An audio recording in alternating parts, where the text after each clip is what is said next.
Can't decide and torn between a romantic, comedy, action, or an indie film to watch for the weekend? Well.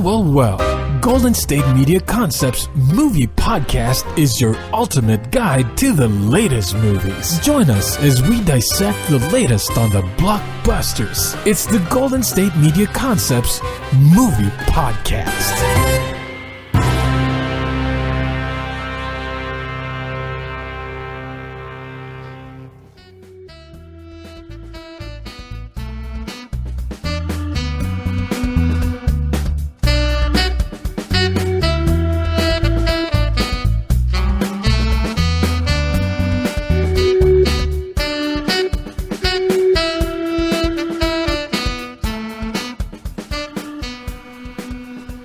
Hello and welcome to the GSMC Movies Podcast, brought to you by the GSMC Podcast Network. I am your host Heidi, and I am joined by the wonderful Arianne. Hi, everyone.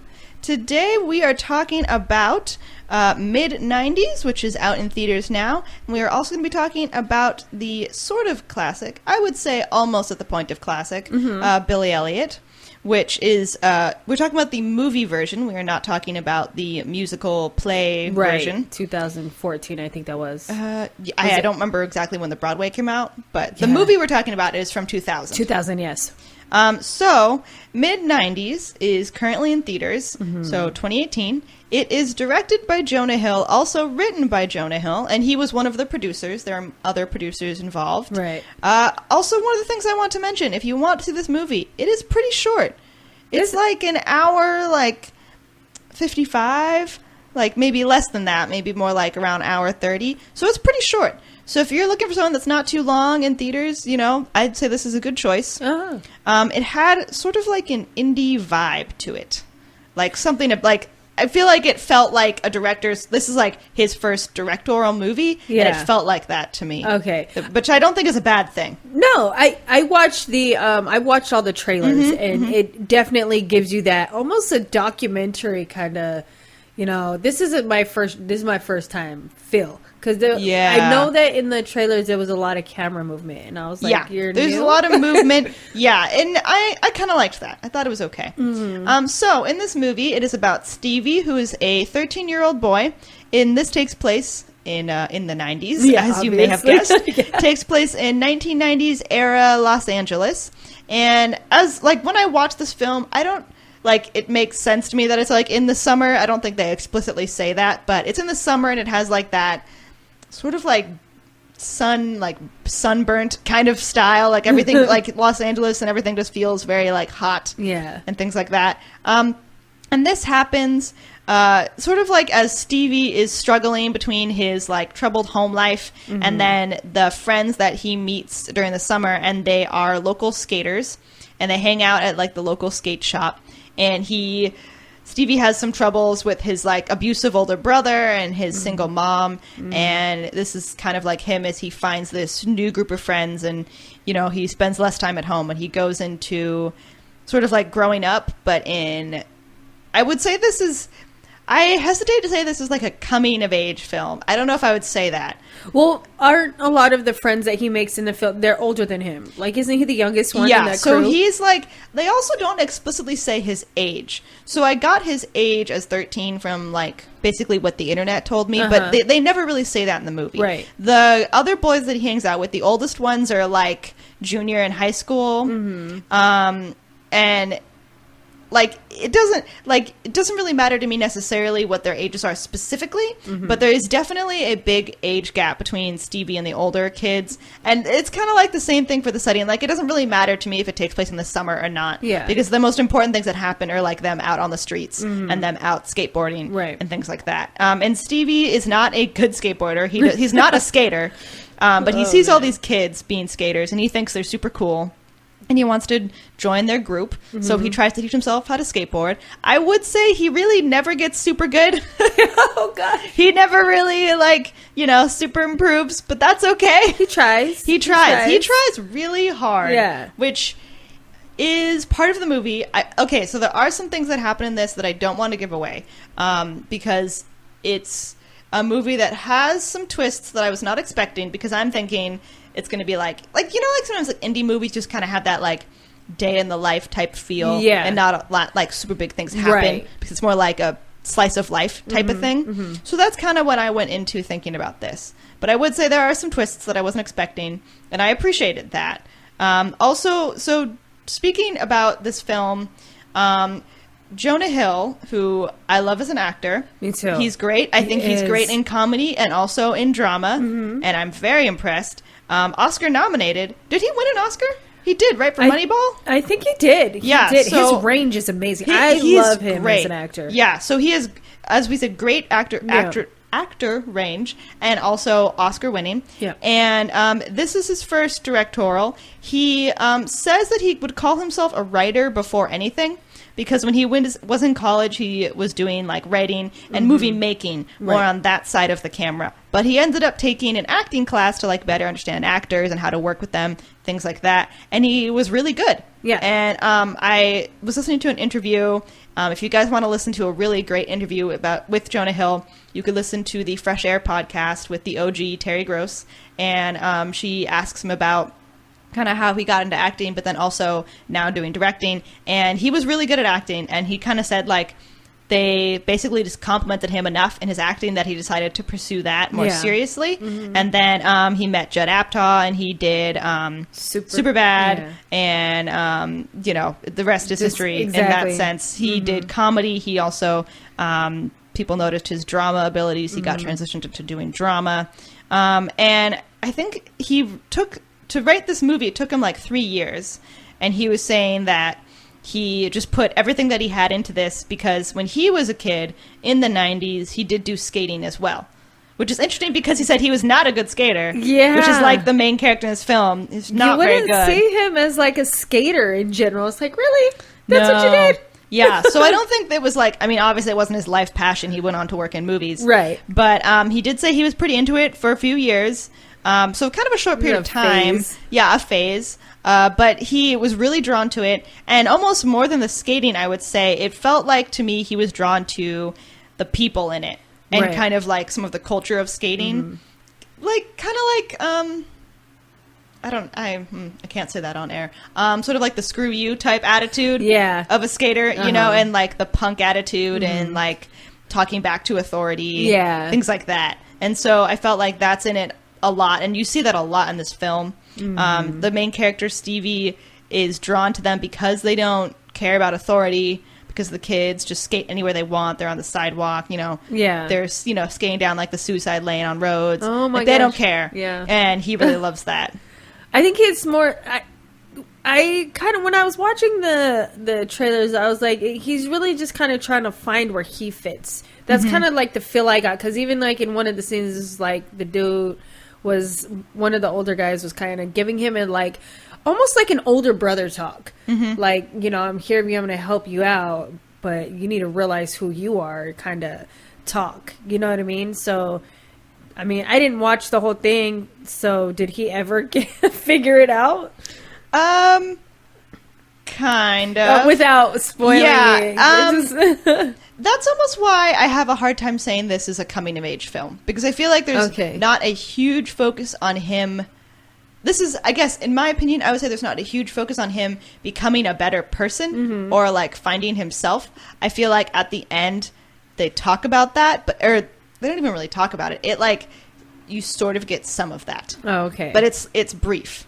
And you definitely get in this film, like, the sense of like a troubled kid, but he's not a bad kid. Right. It's just that he has troubles in his life, and he kind of finds this group of other kids who also have that. Yeah, and they're rebellious. They can relate, and like, he can relate on that sense. But it's also very much like, this is like, I just watched this. It's like, this is definitely how boys are. Like, they're not talking about their problems. You know, they're just like skating. You know, like, they don't talk about their woes. This is what we do to release. That's it. Right. Yeah, they just like skate and drink and like, you know, hit things. They're coping. Right, exactly. They're not going to talk to you at all. Which is, and I felt like that was very real, because it would have been, you know, I wouldn't have believed it if they were always talking about, you know, their boys, struggles. Guys, they don't, because they don't really do that very much. No. And there is like a scene when they do have sort of like a brother moment of sitting down and talking. But it's interesting that you brought that up, because Stevie does have his brother at home.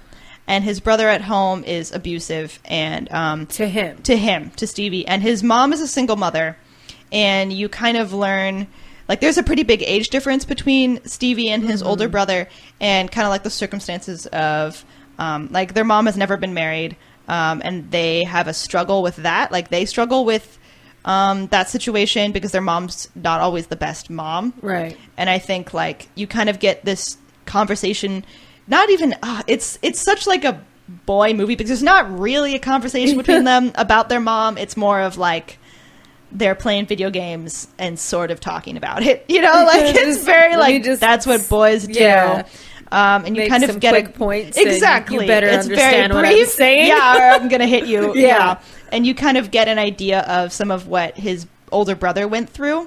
And you do get some moments of like, I understand kind of why he's abusive like he is, you know. Okay. And I would say I really appreciated that. They could have just written his brother in a way that maybe you didn't really have sympathy for, because he could be kind of the villain in the film. And I'm really glad they didn't do that. They gave him a bit of a story, and you do see a glimpse into kind of his mind, right? You know, and I'm really glad that Jonah Hill's a good writer. Yeah, he is a good writer. Yeah. Because as we said, I feel like he's a really good actor, and he's a really good writer, right? Like he's not writing like comedy jokes, you know. He's writing a serious film, right? And he did that very well. He also directed it well, I think. And he had some really good, like, there is sort of like a jump scare moment, kind of. Yeah. And they do that well. Okay. And it has good drama in it.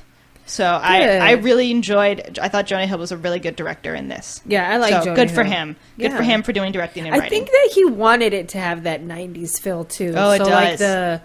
Like the newbie looking kind of director camera shake stuff. It does kind of have that feeling, because all those 90s films are just like, really, this could have been so much better. Yeah. This is what we get, right? Definitely. I liked the 90s. Yeah, I mean, if you want to relive the 90s a little bit, you could watch this movie again and have that feeling. Yeah. 90s were fun. Yeah. So we're going to take a quick break, and then we're going to come back and keep talking about some more movies. Want to know the latest and hottest music hitting the airwaves? Don't be left out. Listen to the Golden State Media Concepts Music Podcast. Keith keeps you on the loop with everything you need to know from pop, rock, hip-hop, and the top 40. And we'll throw in news of your favorite artists, concert and tour dates, and so much more. Listen no further, because this is the gold standard in music podcast.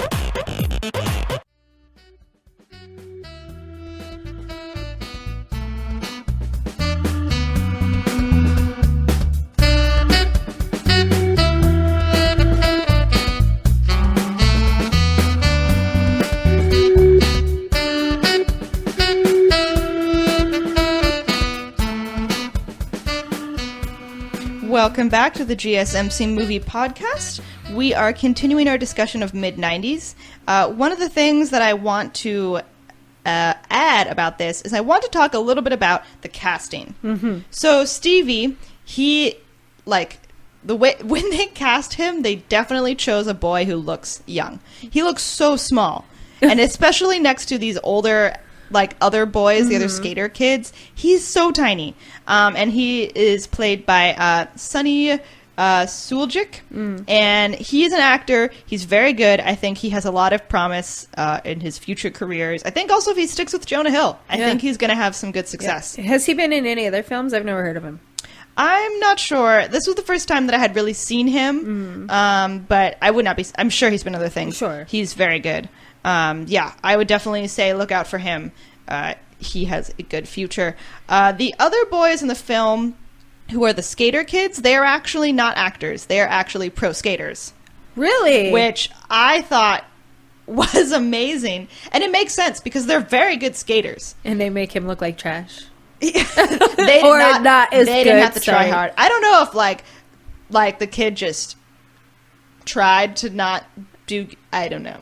He couldn't just do what you can, kind of thing. Basically, like, we're not gonna teach you, just try. Yeah, exactly. That's cool. They're professional skaters. Yeah, and Jonah Hill was saying in this interview that he wanted pro skaters, and he met one pro skater, and that guy led him to other kids, and they're all young. Like, they look young. I didn't look up their exact ages, but they all look the part. And if you're looking, so I can't say all the names of these characters. They're hilarious. So one of the other skaters, his name is Gio Galicia, and he plays Ruben. There is Nikel Smith, who plays Ray. There is Olin Prenat, who plays a character's name I cannot say. Sorry. Explicit content. Yes. Another skater, Ryder McLaughlin, who plays, his name is Fourth Grade, which is great. The mom is played by Catherine Watterson. There's also another actress, Alexa DeMay, who plays a girl in the film. And then Stevie's older brother, Ian, is played by Lucas Hedges. I think everyone did a great job. Also, in terms of their wardrobe, I would say skater look has not changed. It kind of looks the same. From the 90s to now, it's kind of the same. 20 years later. Come on, people. It's like kind of the same. Yeah. But that sort of like fits the skater motif of like, I don't care. Yeah. You know, it fits. But they made a really good job. Everyone looks like they're from the 90s. They did a lot of, in the beginning, you see a lot of like pop culture references of like the music, the cartoons, the games they play. Like, they did a pretty good job. I enjoyed that. I liked that. Some themes in here that I felt were very strong would sort of be like the theme of family, but not like biological family, or not like a this is us type of family, but in like finding people who accept you for who you are, but also accept you and take care of you. Because I wouldn't say there's a time when Stevie's in his household where he's not. Well, I mean, his mom doesn't accept his friends because she doesn't like the skaters. But he doesn't feel like they're saying that he shouldn't be himself. Like, we'll talk about the movie Billy Elliot, which I feel like has a much stronger vibe of, like, you know, be yourself. But this is like a way of you love the people you're with, sort of like the people who raise you and the influences you have.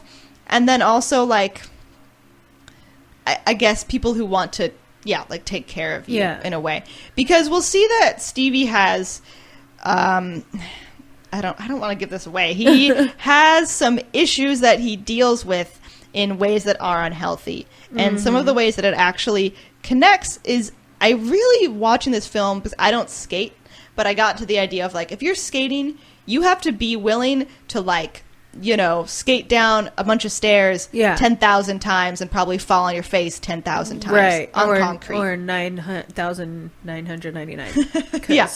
You'll get it one time. You'll get it once, and then you have to do it again. Skaters are brave, though. They are. Yes. I'm like, I'm not breaking my arm just to do that. Are you crazy?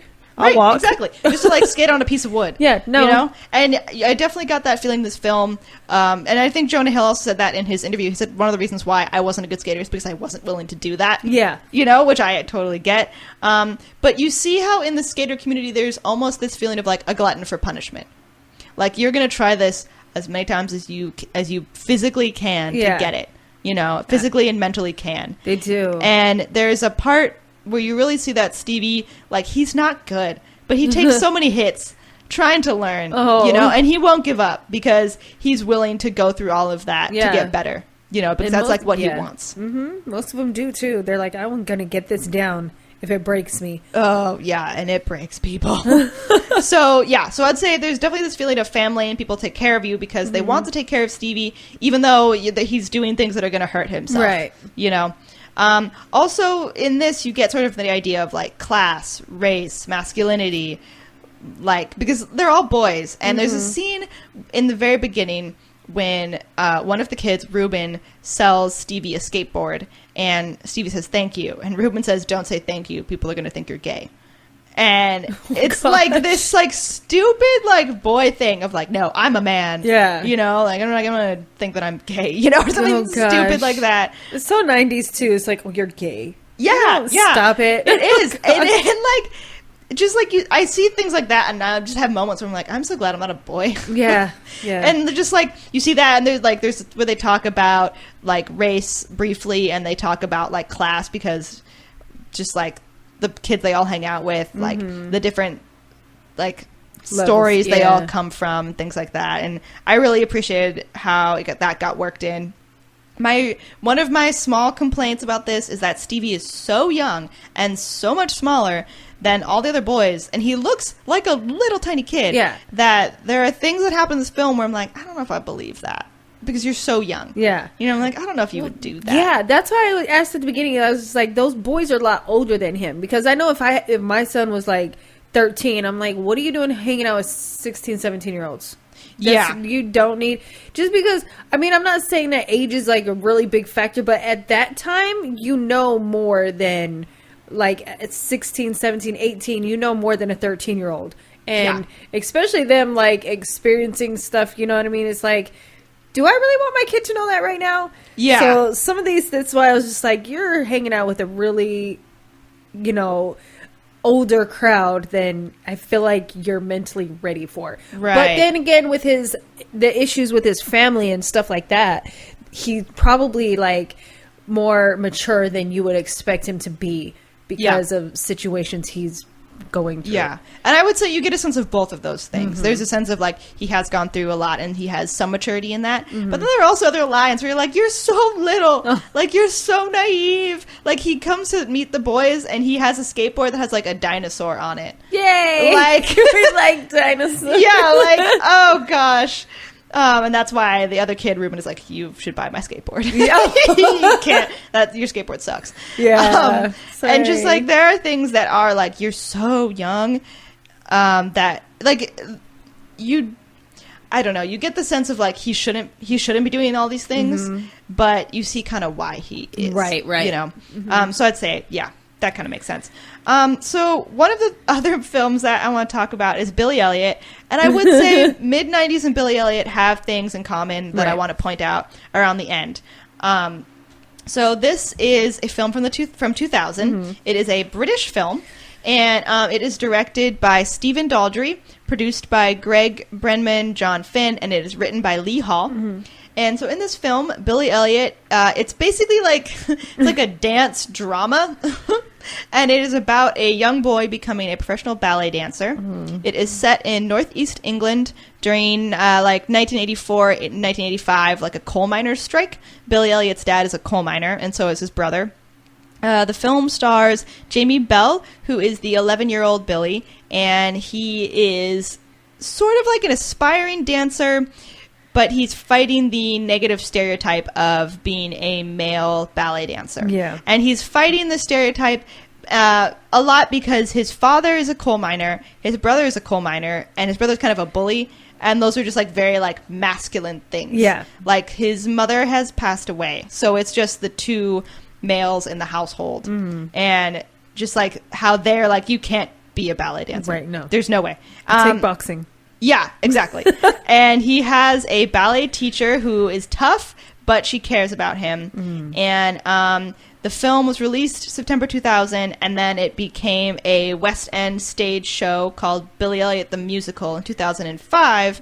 And then it opened in Australia in 2007, also as a stage performance. Oh, and then it went on Broadway in 2008. So it's had many lives. Yes, it and has. I can really say, watching this film, I was like, I get why it would be a musical, because there's so many like Billy Elliot's a dancer. Yeah. And you really see that. Also, there's just like almost this like dance montage type thing in the middle of the part with like in the middle of the movie when you see that Billy is dancing so much to like, that's like how he expresses himself. And there's just, I'm like, yeah, I could see this on the stage. Like, that's a really long dance number and like, it doesn't make sense really. Like, it's almost fantastical in a way. Yeah. Where like, it's in reality, it's grounded in reality, but I was like, really? He's doing that? I don't know. That's kind of... All right, you kid, you're like now. really like really gifted. I get it. You're good. But then you know that like people who are passionate about that could do that all day. Right. And it's like, yeah. Okay. But I'm like, do you have enough training to do that? You're like doing like tap. Like, really? Yeah. But yeah, so I also would say the kid who played Billy Elliot, Jamie Bell, he is very talented. He did a good job. He did a really good job. And kind of what happens is Billy is sent to do boxing lessons by his father. He's not good at boxing. Okay. And while at his boxing lesson, he sees a ballet class like going on in the same gym. And he has to stay late after boxing to practice because he's bad. Yeah. And so they tell him to stay. And when he's doing that, he sees the girls doing ballet. And he kind of ends up joining them. He doesn't really want to at first, but he's interested. You can tell. Because he keeps like looking at them, like wondering what they're doing. And he's trying to like fight the girly image of ballet, basically throughout the whole film. But he also gets sucked into it, and he's very good. So he's like fighting his own talent, kind of. Was this based on a true story, or was it just kind of like a? I think it was just like kind of made up. Yeah. You know, it's not. But I'm sure like real male ballet dancers would probably be going through this. Yeah, if they were straight. I guess. Yeah, or if you're still in the closet. Yeah, you know, I feel like there's definitely like it's grounded in things that I could definitely see happening in the real world for sure. So we're gonna take another break, and then we're gonna come back and keep talking about Billy Elliot.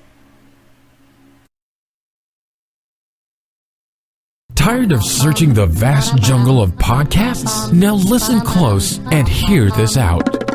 There's a podcast network that covers just about everything that you've been searching. Hey! The Golden State Media Concepts Podcast Network is here. Nothing less than a podcast bliss with endless hours of podcast coverage. From news, sports, music, fashion, cooking, entertainment, fantasy, football, and so much more. So stop lurking around and go straight out to the Golden State Media Concepts Podcast Network. Guaranteed to fill that podcast itch.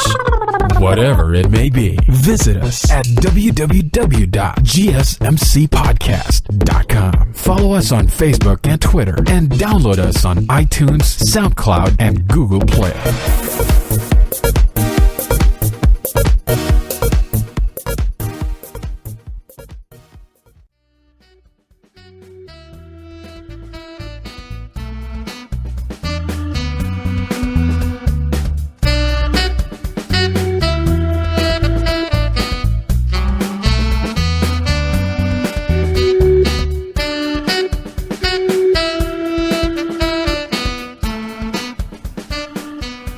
Welcome back to the movie podcast. We are ending our show by talking about Billy Elliot. And one of the things that I want to mention about this that I feel like is definitely a theme is the idea of, like we mentioned it in mid-90s, it's the idea of like acceptance by your family and love from your family.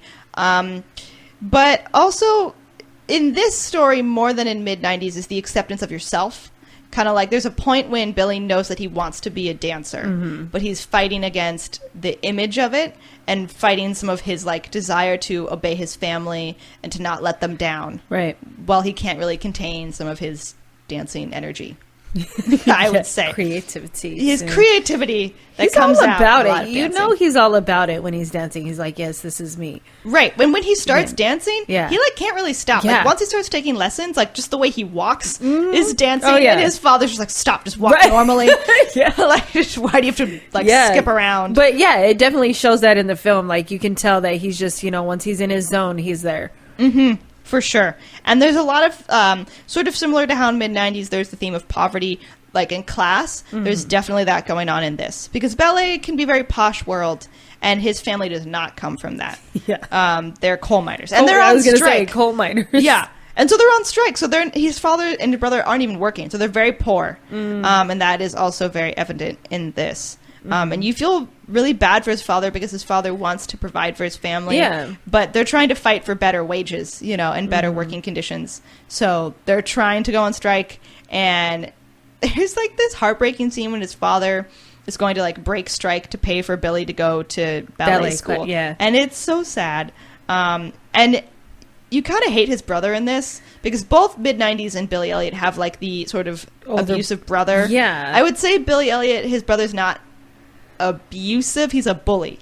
And verbally though. Verbally, true. He's like verbally just like not nice to his brother. Yeah. He puts his brother under so much stress, really, saying like you can't be a ballet dancer. Right. Like you're gay, you know, like you can't do that.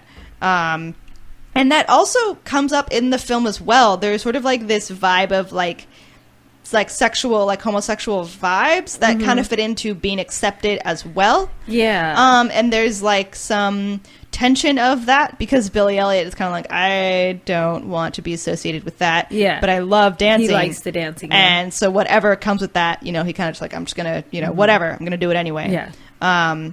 But there's some tension with that as well. Was that the locker scene after the audition when he... There's a couple scenes like that. There's like some kid is basically being nice to him. Yeah. And he's like, shut up. And he tries to like fight him. Yeah. And I feel like some of that it makes so much sense when you see the world that Billy comes from, which is very like, don't put on manly. Like manly, Yeah. like don't be a wimp. Yeah. He says like in the British, he's like, don't be a puff. Yeah. There's so much like so colloquialisms in this film that I just thought were hilarious. I want to be British. I mean, watching this movie, I would like pause it and then I would say something to my roommate and I'd be like, did I just say that in an accent? Right. I'm like picking up their words. And so I feel like this kid is trying to be nice to him and he's like, oh, I'm not like gay, and like fights him. And it's just very like a manly world that he goes into this rich, posh world and they're all like stuck up and like clean. And well, because ballet class is not cheap. No. Yeah. No. And so if like you're taking that class, you come from a family that has the money to pay for that. Not just like like you said, his dad wasn't going to break the strike to pay for it because it's pretty expensive. And I think there was a conversation with his dad who was like, how much is this going to cost? And he was like upset about it. Right. Yeah, and he was upset about it, but he didn't want to take handouts either. Yeah. He didn't want to accept, like, from the ballet teacher who was going to help Billy, like, potentially go to the Royal Ballet School. He's like, I don't want your handout. I don't want your pity. Charity. And she's like, that's not what it is. Yeah. But he, like, is said that he's not going to. Yeah. So they work to pay. And there's a moment, also like how in mid-90s, there's a moment with his brother where you see some tenderness and care that also happens in this, which is it's so sweet. But I would say between both films, they kind of have similarity where like the mother figure is either not there physically or at times like maybe not there fully caring in a way. And you see that in both. And sort of like a sense of like, I don't know, like absence of like a parental figure a little bit, or not understanding of what's going on, or not understanding what their kid is doing, sort of in a sense of like, oh, you're acting up, and not really understanding why of what's going on. Right. Also, you get to see the brother have a moment of understanding and of love, and they're not fully a villain. You know, you don't fully hate them throughout the film, and you kind of feel some pity for them as well in both. And there's kind of like finding acceptance either of yourself or within friends. And also I would say there is a scene in mid-90s where there's an acceptance of the skaters, where the mom feels some acceptance of who they are. For her son to be hanging out with them. A little bit, yeah. And so you see some of that and like fitting in, finding people who support you. And I also say in Billy Elliot, his way of letting out his frustrations is through dance. And as maybe I want to say that in mid-90s, it's letting it out through skating, I would say he's not really good enough for that to happen. Or, which I feel bad, I keep saying that in this film. He's trying, okay? He's so small. But I think their attitudes in mid-90s with the just kind of, screw it kind of attitude. Yeah, it's very flippant. That's how he's gonna get it out. Even though he's not like the best skater, right? Like you're gonna get it out and doing this like stuff that you don't care if you get in trouble. So. Right, and there is so I would say there's like how you let out your frustrations. Right. In mid-90s, you'll see what I mean when you watch it. But there's like letting out your anger, and you kind of see that in a lot of all of the skaters. Right. Really. Right. Also I want to mention, I did not mention this. In mid-90s, there is, the character 4th grade is filming a skate video, and you, do, the whole film, he's filming this, and you're like, what's going on? And you do actually see the video at the end, so stay for that. Oh, okay. You see his skate video, which is, funny, and, it's a skate video. Oh, gosh. It's okay. It's the skate video from the 90s. Yeah. Oh man. It's cute. It's cute. So I would say see both of these films. Billy Elliot, to me, I had seen as a child, and it's like my dad really likes the film. It's like kind of like a classic in my mind and heart. And I'm sure it'd make a great play. You should probably go see that as well. Yeah. But yeah, Mid-90s is out in theaters. Go see it. It's great as well. Highly suggest. I look forward to what else Jonah Hill is going to write and direct. Me too. And I hope he sticks to writing and directing because I agree. He's a good writer, especially just seeing like it's not just all comedy for him, even though like he plays that role very well. Right. Because he's hilarious. But he's also like his dramatic side there. You can totally see. I like him. I don't know. I can talk about him, but he has heart, and that really comes through. Oh yeah, and his like dedication to what he does is amazing too. Because you've seen him like fluctuate with his weight, and then just kind of not even care, but he'll go all in what he's doing. For sure. He did it very well. So hats off to both these films. Please go see them, and I hope you all have a great rest of your day. You've been listening to the Golden State Media Concepts Movie Podcast, part of the Golden State Media Concepts Podcast Network. You can find this show and others like it at www.gsmcpodcast.com. Download our podcast on iTunes, Stitcher, SoundCloud, and Google Play. Just type in GSMC to find all the shows from the Golden State Media Concepts Podcast Network, from movies to music, from sports to entertainment, and even weird news. You can also follow us on Twitter and on Facebook. Thank you, and we hope you have enjoyed today's program.